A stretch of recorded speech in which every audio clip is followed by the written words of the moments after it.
Hello, today I am playing Expeditions Conquistador. It is a game that was released back in 2013, and it's billed as a turn-based RPG strategy game.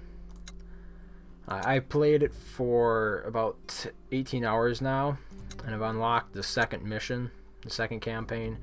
I think there are only two, but I haven't gotten past that. So I'm just going to jump into this and show you briefly how the game, the core mechanics of it work. Now, you are taking an alternative history perspective of the game. Instead of Cortez actually going to the Americas, you are sent in his place, and you can choose between a male and a female character. You can name them whatever you want. You can have whatever family name you want.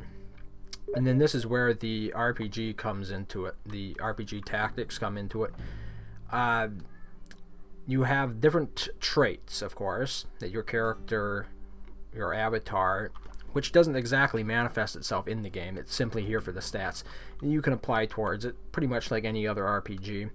And personally, I would recommend survival, because making food in this game is hard, and leadership, because having a high morale guarantees that all of your followers will continue to follow you and won't desert you. And as you can see right here, there are quite a few different followers, and there are a few different classes as well. You have doctors, which can heal other followers, and that's important because they heal them both on the battlefield and on the map. So I would choose at least one doctor for sure. Hunters are also very important because they're going to be making food for you while you're on the trail. They're going to hunt, and they're going to preserve what you have successfully hunted. So an expedition without hunters is pretty much doomed for failure. So I would choose at least 3 hunters, maybe 4. It depends upon how many of some of these other classes you want. But hunters are important as well. And in the battle screen, the tactics battle screens, hunters will be used to they'll be used for ranged attacks. Scholars, it's good to have one scholar because they can research things, and also they build traps and stuff faster than your average units. Scouts, I really haven't found that much of a use for them. They can find resources while you're camping, but on the battlefield, they have a unique ability to backstab units, but it simply doesn't make up for the fact that soldiers and hunters are necessary to make an efficient camp, in my experience. And so soldiers are the brunt of your force, and if you have at least 4 soldiers, I would probably hire more than 4. Let's just do auto hire. Yeah, probably want to get rid of one of these priests. Scholars, I mean. I see 2. Let's just leave it like that. The point is, the more soldiers you have, the harder it is for thieves to steal from your camp. And then you can begin. 1518. That year, the Maria Teresa left Spain. Yeah, we don't need to see that. So this is the main map. You can't scroll out a whole lot, and your camera is going to be pretty much locked to your main unit. Your main unit is represented. This is the whole army contingent is represented by this one guy on a horse. As you can see, the graphics probably aren't the best, but you know, they're a little mellow, but they make do. I mean, for 2013, I've seen better, but you know, it was developed by an indie studio, so what do you really expect? Now, there's going to be a lot of text in this game, as with most RPG games, and you can pretty much decide whether to play the hero or the villain. And usually I play the hero because I'm just a nice guy, I guess. So you're going to have plenty of text to read through. The story itself is actually pretty in-depth. At the beginning it starts off, it's a little bit cheesy, but I think it really improves over time. It really develops. How would you put it? The scope of the story has historical bearing, and while it may not be historically accurate, I appreciate it for attempting to address that historical element. This pretty much gives you an idea of what the world map is going to be like. I'm going to load another game that I played. This is just before a battle that I was about to have, and you'll be able to see one of the important things to remember about battles is some of your units or your followers, they either are spoiling for a fight or they'd rather hold back. You know, each of your followers has characteristics, and regardless of what you do, there are usually some followers that don't want you, they're against what you decide to do, so it makes things complicated, I guess you could say. As you can see right here, I'm choosing the troops. Now these are the characters that I had selected before, and you can see in the character selection screen in the main menu when I was first starting the campaign. As you can see, I have mostly soldiers, but I also chose a couple of hunters. You get to choose, the maximum I've seen is 6. You get to choose what composition of units you want, and then once you're ready, you just jump right into the battle. And this is where a lot of the fighting, well, that's really where all the fighting in the game takes place, is on a battlefield like this. And it looks pretty nice, I think. It's pretty cool. Apparently I'm not in the preparation phase, so I'm going to have to start fighting right away. If you get the drop on enemies, you can enter into a preparation phase, and I'd be able to shift some of these units around so I could make better decisions. But there you have, melee. The soldiers are good at attacking. The hunters, unfortunately, you can't move along any faster than this, but the hunters are good at shooting. The soldiers are good at melee damage. Hunters are good at shooting. Doctors, they heal, and I think I killed that guy. So question is where to go. I think I'll go right there, and then when you're done, you end the turn. And there are special abilities that these units have, but unfortunately I just got flanked right there. Yeah, that soldier's in trouble, to say the least.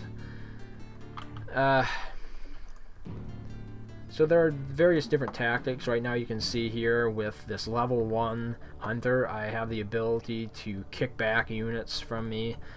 There are lots. It's not a simple game by any means. It probably took me 10 hours to really get a good grasp of the combat system, but of course I wasn't fighting the entire time, obviously. Now right there, that's the attack of opportunity. You don't want to do that. I did that. That was a bad idea for me. And one thing that I found about the soldiers in regards to them being better is the fact that they will always hit, whereas ranged units, they have a chance to miss every time, which is why in general I prefer melee units over ranged units. See, right? Okay. I should probably turn off these tutorials since I already know it, but one of my units just got killed. Now that doesn't mean he's actually killed on the main map, but he's probably going to sustain injuries, which means that I'm going to have to spend medicine to heal him up. And if I don't, then that unit would die, which I really don't want, right?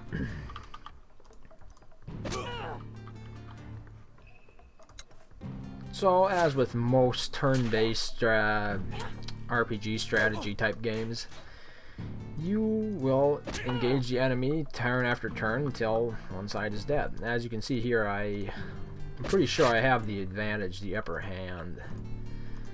But there are some battles that are simply unwinnable. Now see right here, I can use my kick special ability. There are definitely, as your units level up and they do gain experience, that is another important mechanic in this game. And that guy's gonna die. But the way units earn experience in this game is a little bit different from most. It doesn't matter which ones you choose. There is a pool of experience that is gained for every battle. and you can promote units at will pretty much. You're the commander, and if you feel that unit has deserved a promotion, or for whatever strategic reason you decide, you can promote a unit. And once again, traits come into play there, because some of your units are narcissistic and they want to be promoted first over your other units. So you have to take all that into consideration, because you don't want any of your units leaving your company. So it is a quite complex game, but they do have the tutorial there, I'm sure you saw. Now here's the victory screen, and it talks about those 2 soldiers that I had injured. One of them has a moderate injury and the other one has a harmless injury. Neither of those are going to die if they fail to be treated on the first time.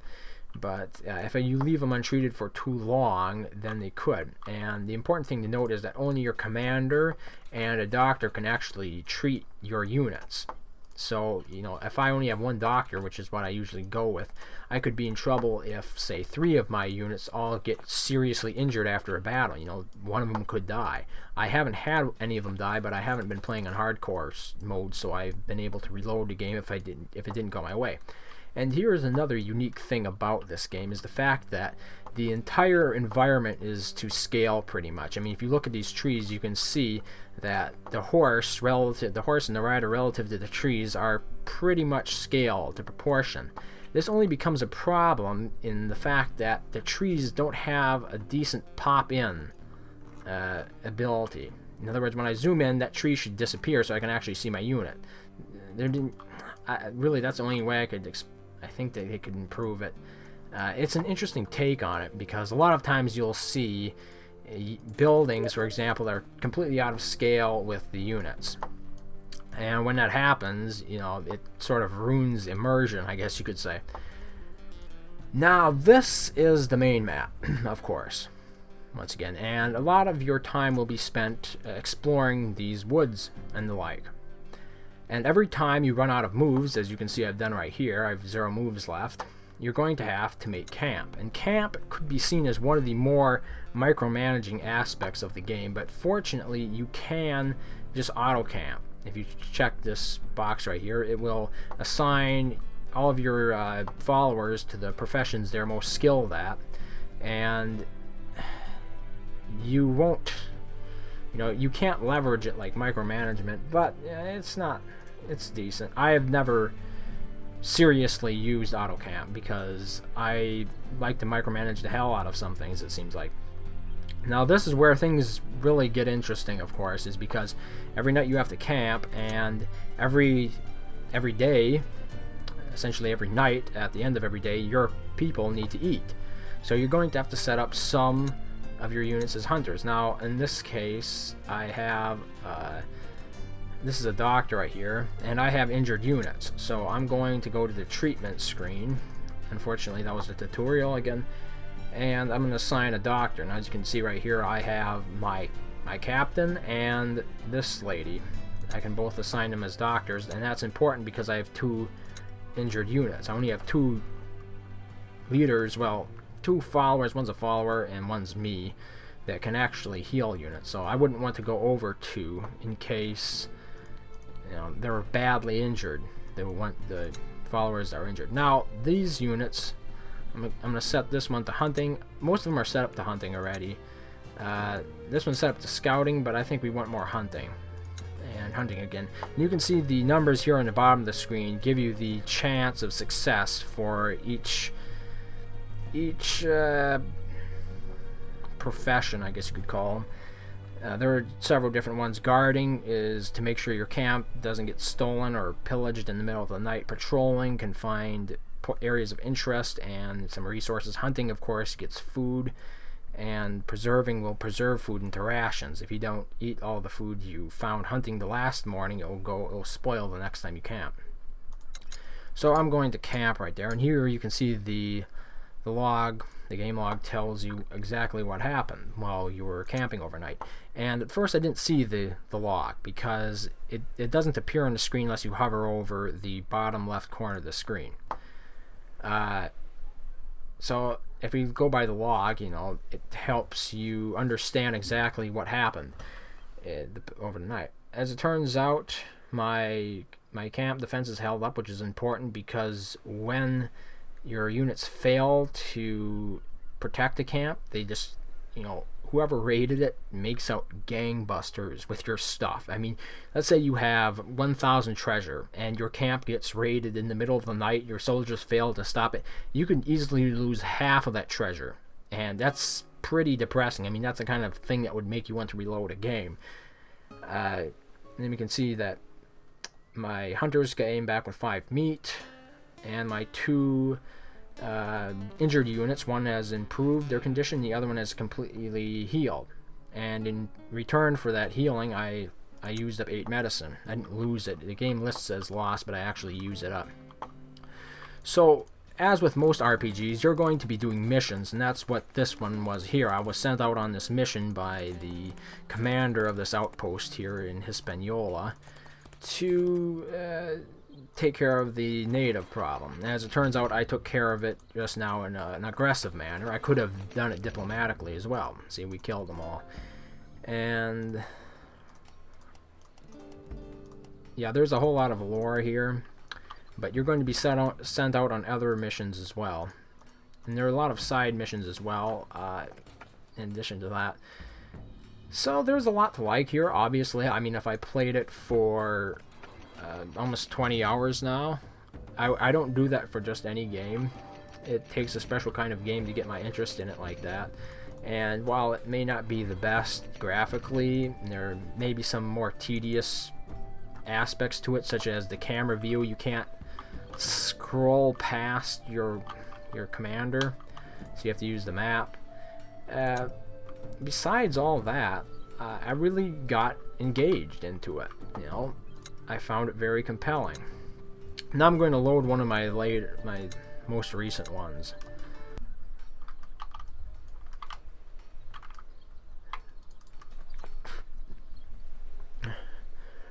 Right, so this is a bit further in the game, and it's towards the end of the first campaign. And of course, we get to choose our troops for the final battle. I like a lot of soldiers and hunters. And of course, one doctor. Now this is another important screen. And this is where you promote units, as in this screen right here. As it turns out, one of my soldiers is unavailable.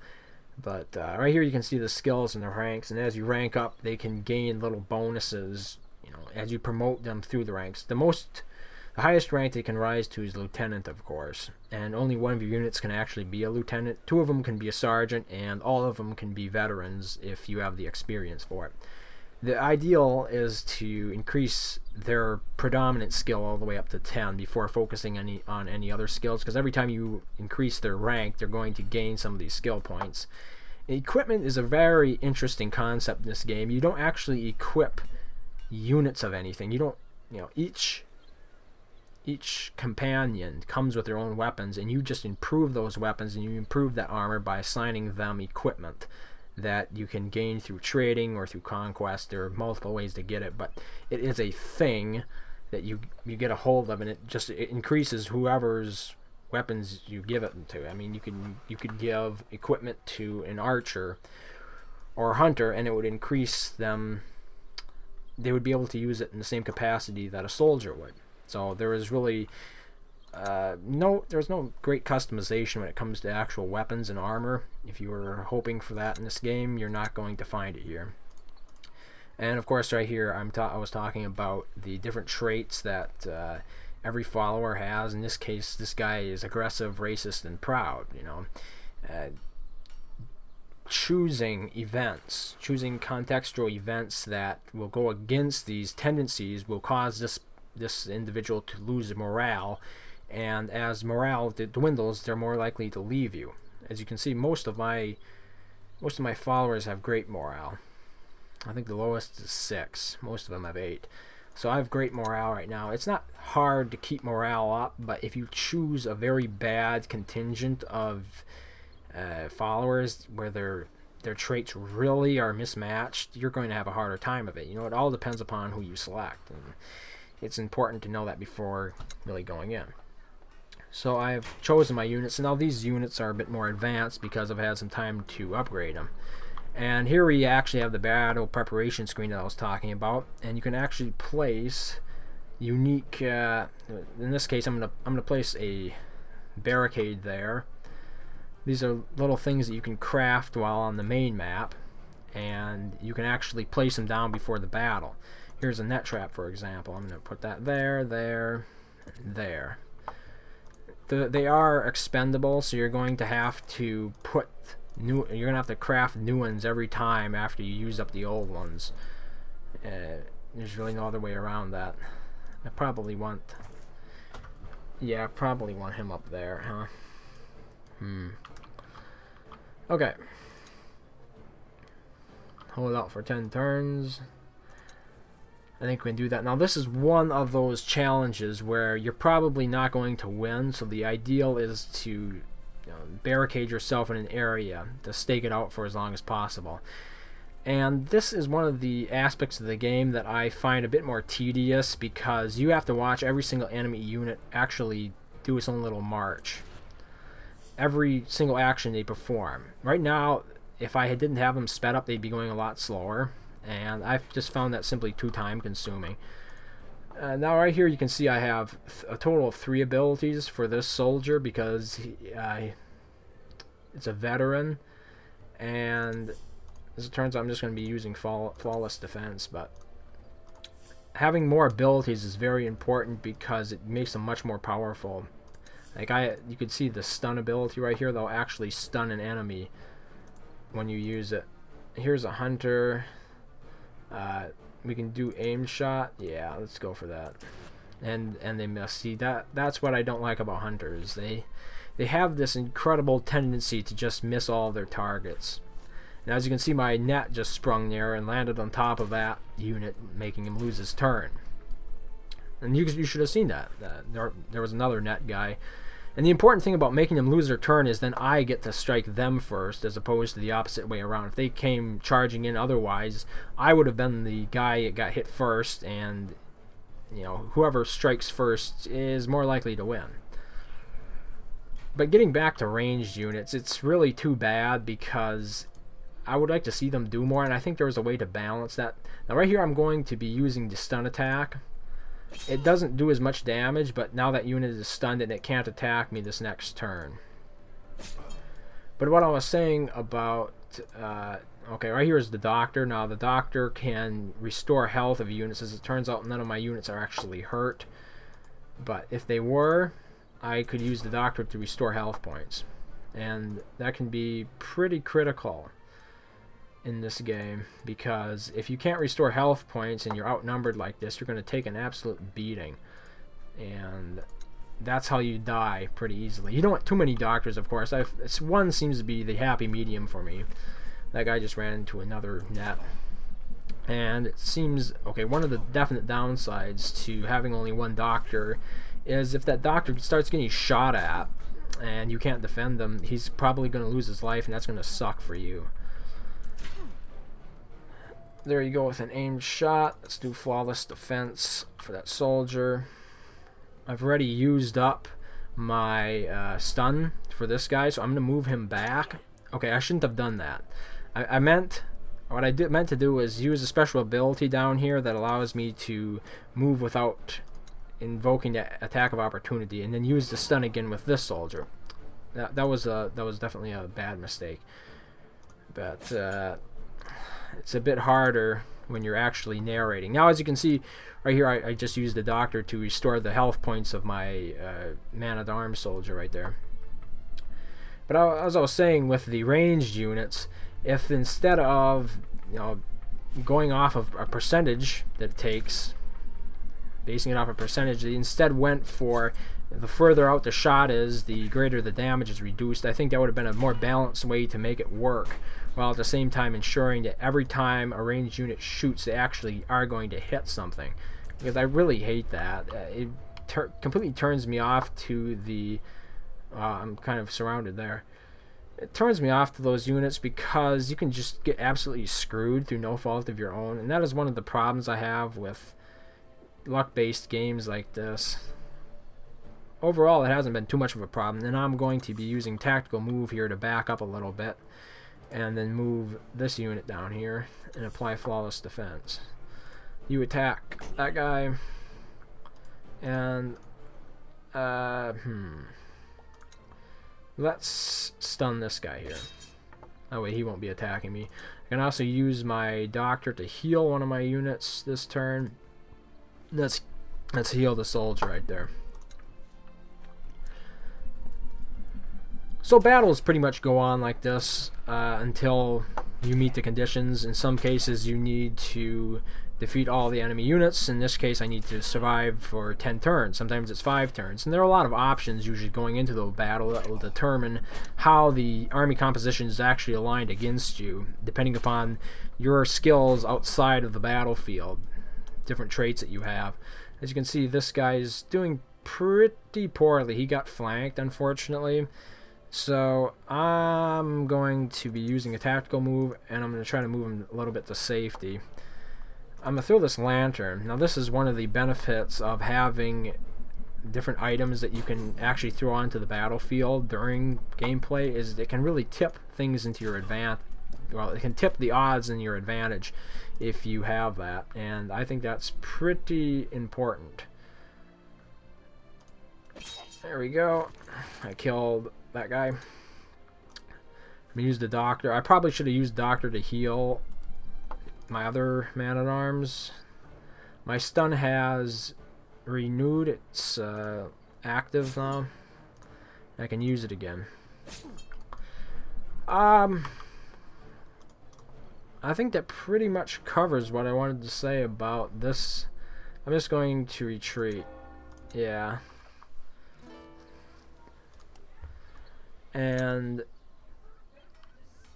I'm going to show you the map. Now this is the first mission. I explored the entire map, and of course that did take some time to actually accomplish. I'd say about 15 hours. But all in all, there aren't a whole lot of points of interest on it, but it can take some time to actually explore the entire thing. The market, yeah. You can actually buy stuff from the market. I'm sorry, I didn't even read that. I never actually invoked that event before. But you know, the important thing is that your choices actually can make a difference in the story. There are too many, I think, RPGs out there where the choices you make have absolutely no influence over the story. They're just the illusion of it. In this game, you can actually play the villain, if you like, the villain of the story, and you can actually do that. That's really what makes an RPG great, is allowing the player the ability to do that. So yeah, that pretty much covers Expeditions Conquistador. The studio behind this game is now working on one based on Vikings, which sounds pretty exciting. But what I've played of this one so far, I really liked it. I opened up the second campaign, and I'll probably be playing that. So, thanks for watching, and I hope to see you next time.